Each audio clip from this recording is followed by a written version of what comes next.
Doctor, just very, very quickly, because I'm going to wrap up on this particular research paper. The abortions in China that this paper reflects, is that to support the creation of another strain to create chickenpox vaccine? That's my impression, because the word used were the donators. Okay. That's all I have on that. Doctor, do you know whether or not there is, you've heard the testimony today, you've heard the testimony of Mr. Rainey, you've heard the testimony of the Kunkles. In your opinion, is there any outbreak or epidemic of chickenpox? Occurring here in Boone County? Is that? Yes, ma'am, that assumption, yes. Well, there's no, it doesn't sound, even the one that was supposedly diagnosed in the emergency room, they refused to give a letter because they couldn't be, they weren't sure it was chickenpox. So, no, it doesn't sound like there was any confirmed outbreak, other than there's some people calling in that they've got rashes. So that could be a lot of things. Okay. Why is it important to get a laboratory diagnosis?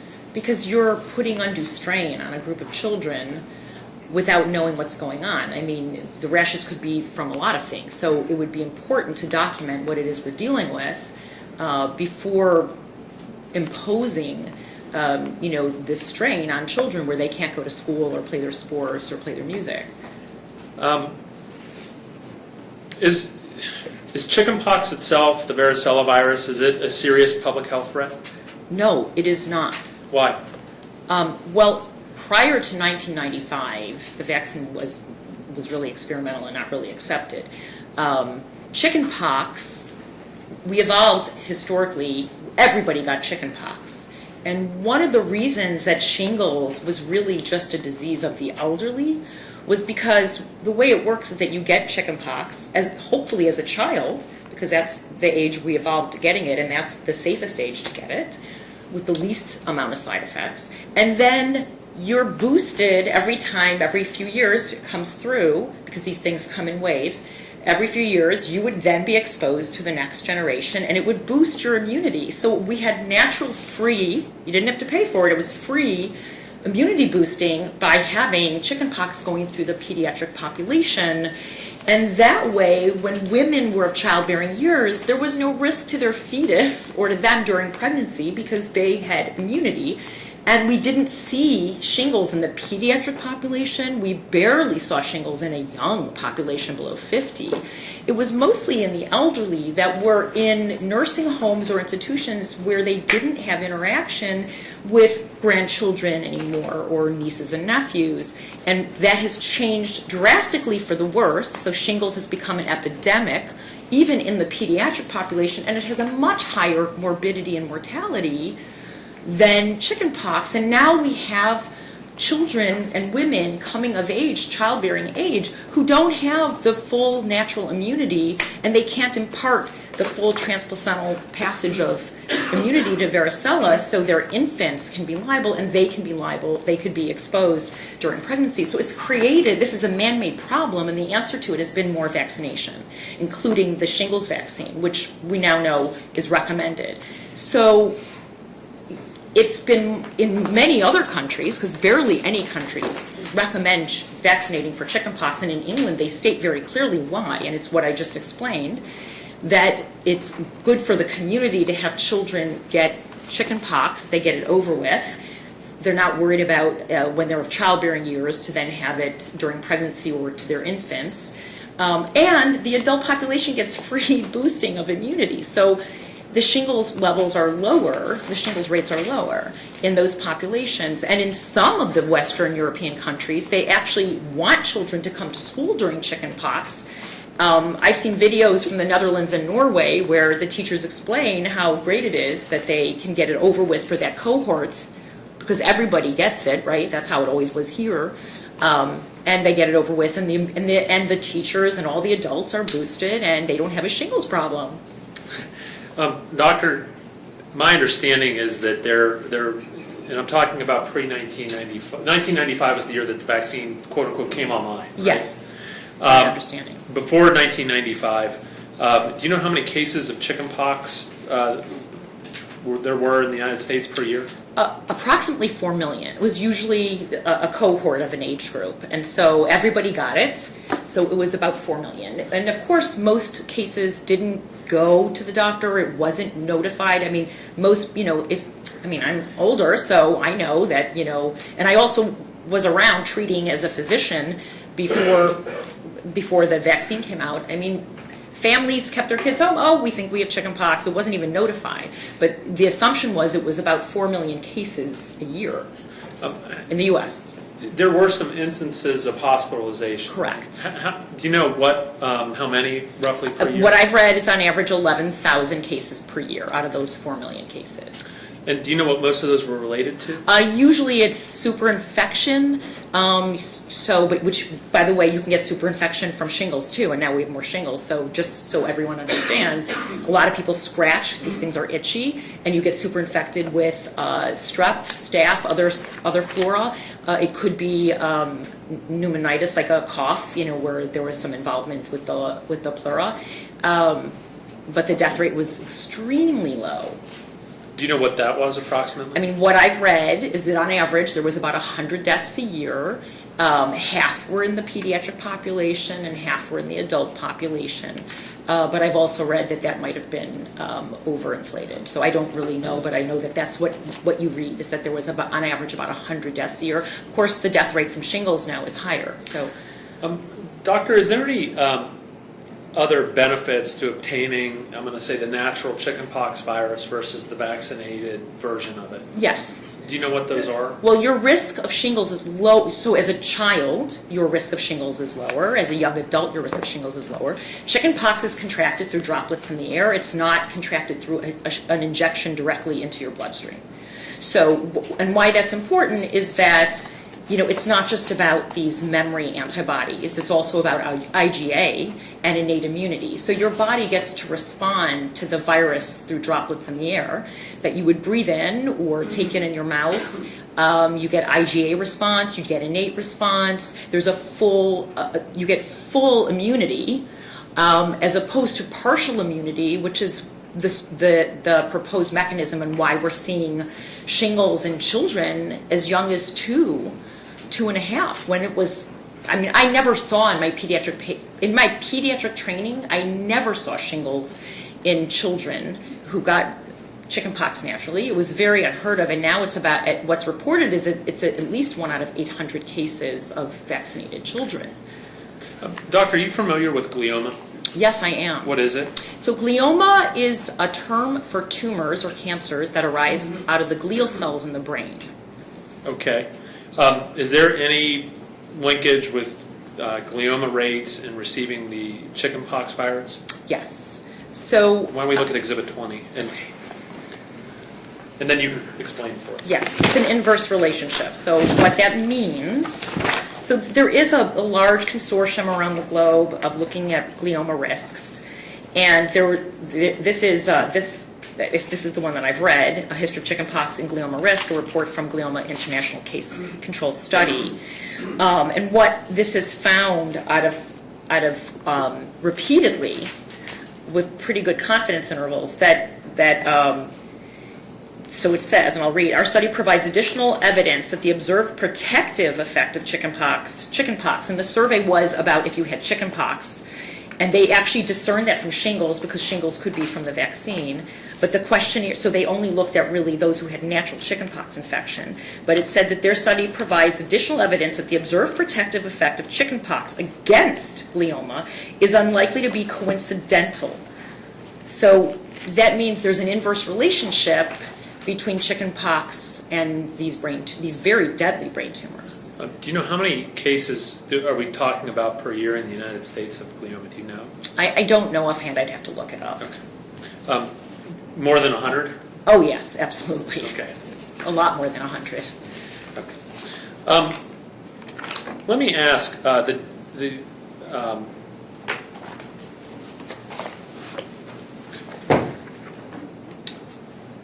you familiar with the Antelope Valley study, Dr.? I am familiar with the Antelope Valley. Let's look at Exhibit 19.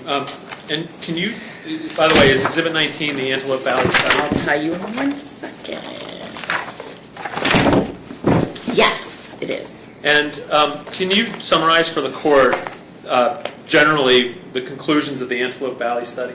Yes. The Antelope Valley study was a post-surveillance study done by the Antelope Valley Health Department in California. Gary Goldman was the epidemiologist running that study, and what they wanted to determine was chickenpox in fact reduced in this valley where they were giving the vaccine. What Gary Goldman discovered was, yes, chickenpox was in fact reduced. However, shingles rose. And what happened next was the health department of the Antelope Valley sent Gary Goldman a cease and desist letter saying he could not publish the second part of his findings.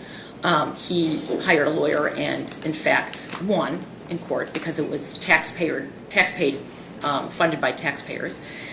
So the public had a right to know this, and it was a published study. And just so you know, prior to this, there had been two sets of mathematical biologists, the most notable one in the United States, Heathcote and Schutte, that did a mathematical model based on the way chickenpox and shingles are interlinked and how we need chickenpox in the environment to boost shingles. They predicted that if we implemented the chickenpox vaccine as a recommended vaccine for school, that we would see just what Gary Goldman found, which was increased shingles cases while chickenpox reduced. Do people die from shingles? Yes, people can die from shingles. You can get complications from it just like you can from chickenpox, but there's more people getting shingles, and we're seeing more cases. Doctor, you've heard the testimony today about the activities ban and the school ban that the health department has implemented that we're here to talk about. Do you think that those bans are effective? It doesn't make any sense to me, because if these children are getting, communion in their mouth from the same hand, and they're meeting at school, they're meeting at church, and they're doing these activities, I don't really understand how not going to school is doing anything. It doesn't make it. There's no logic there for me. If you were going to design a response and you had concern about chickenpox, and I know we just talked about the fact that you I don't have concern about it. Right? But if you did, what do you think would be effective as a response mechanism in this case? Well, one, I would want confirmation that that's what we're dealing with, like laboratory PCR confirmation. And so you know what you're dealing with. So that was number one. And then I would request that until the scabs, until those are scabbed over, the poxes, that people voluntarily stay home. Most people don't feel well. And by the way, the prodrome period, the period before the rash comes out, those 2 days, it's not like you walk around and you're just dealing with the public feeling well. You're actually sick. There's malaise and fever most of the time. And so you're not feeling well. So those kids often stay home, as opposed to a child who recently received the vaccine who could be shedding live virus up to 6 weeks later. And we know that a lot of these shingles cases, they have been PCR stamped, and they are the OCA, which is the vaccine strain. So, there's just not a lot of logic going on here. So are you suggesting that people that have gotten the vaccine can spread chickenpox? Yes, I am suggesting that. And we know that because, when I worked on cancer wards, we didn't allow patients who had gotten live viral vaccines to come on, these kids to come on for a few months after their vaccine.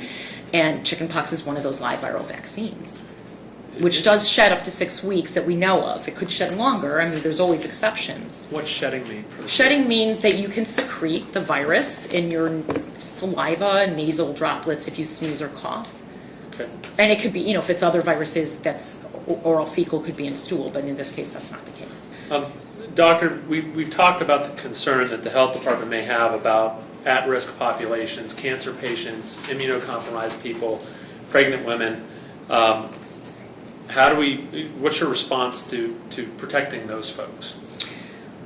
Well, they should, if they're very concerned. So first of all, if you're immune suppressed because you're under chemo and steroids, you can succumb to any virus. It's not just chickenpox, it's any virus. And typically, those people have had chickenpox themselves, or they've been vaccinated. So if they're that immune suppressed, we know that this virus can live in your ganglion. They can have issues from chickenpox just from their own internal chickenpox, whether they got it a vaccine strain or through natural immunity. So it doesn't really make that much sense. Now, a woman of childbearing years, we hope that she's had I actually hope that she's had the natural chickenpox so she has better immunity. We know the vaccine is only 70 to 90% effective at best in most populations. So there's what we call primary failure rates. That's at least 10%, can be up to 30%. So we've got 10 to 30% of the vaccinated population walking around who don't have protective immunity, right? But they don't know that. They're not getting targeted and told they can't come to school. But that's what's the that is the reality. Nobody wants to hear this, but it's an inconvenient truth, but that's the truth.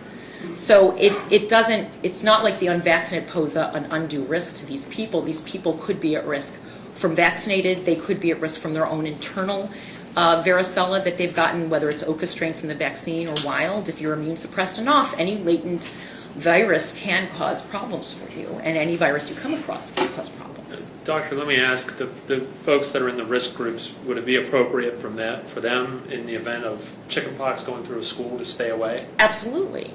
And would that be sufficient to protect them? It would be sufficient. Let me ask, Doctor, are you familiar with VAERS? VAERS, yes, I am. And what's the VAERS? It's the Vaccine Adverse Event Reporting System. Okay.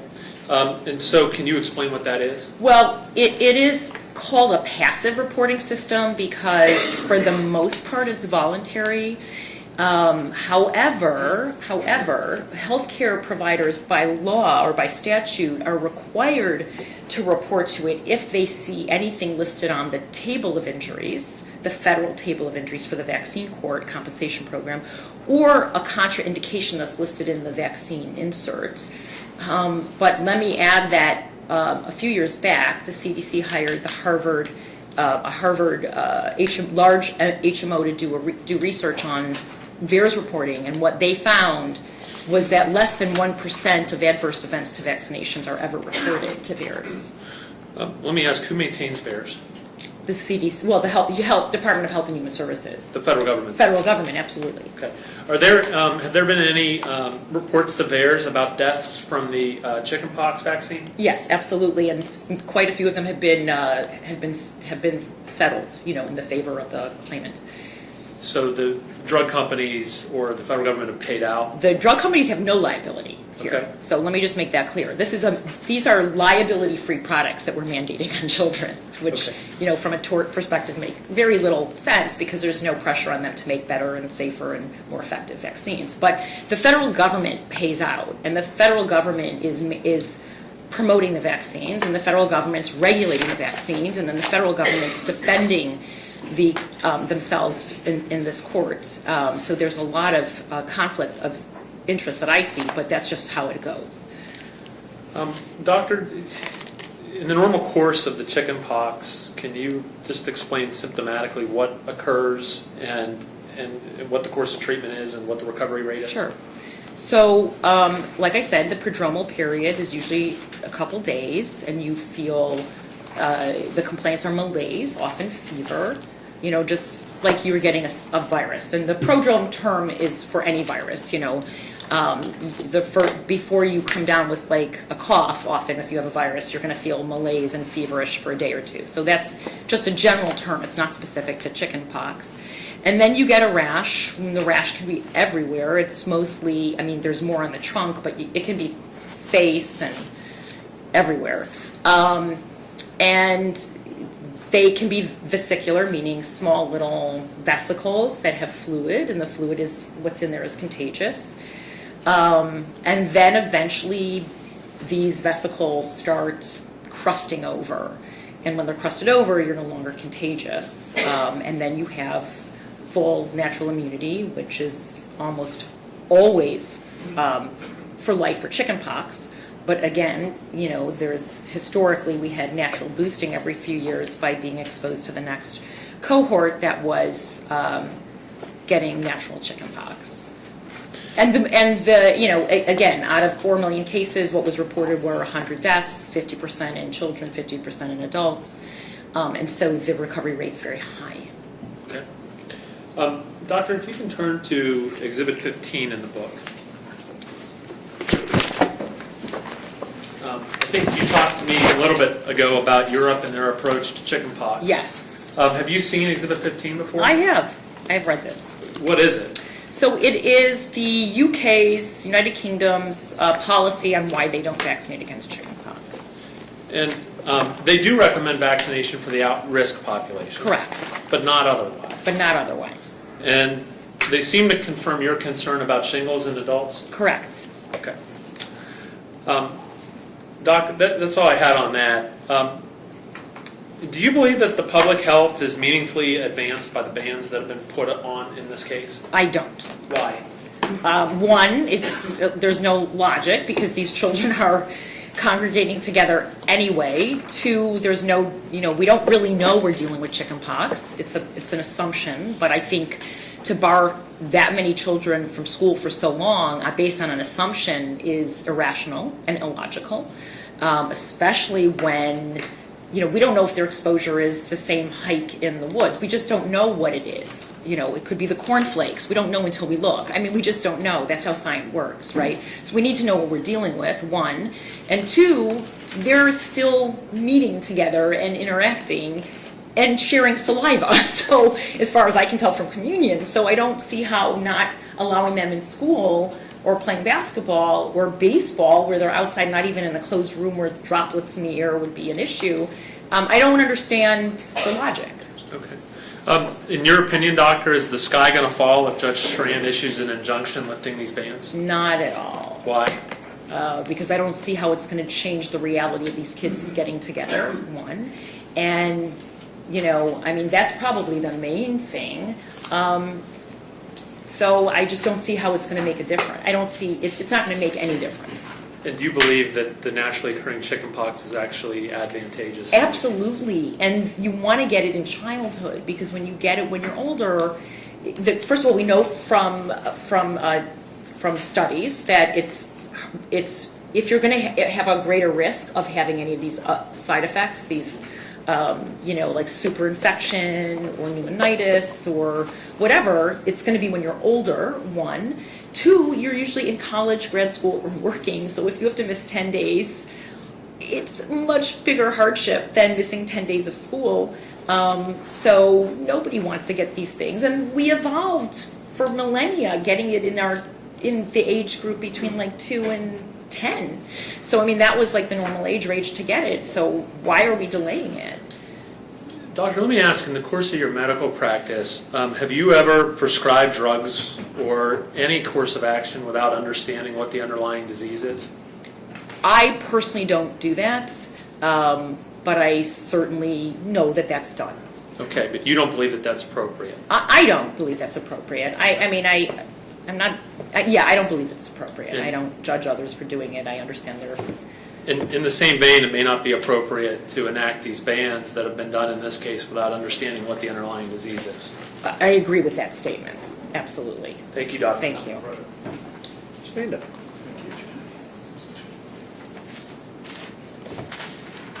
Let me have the attorney's approach real quick.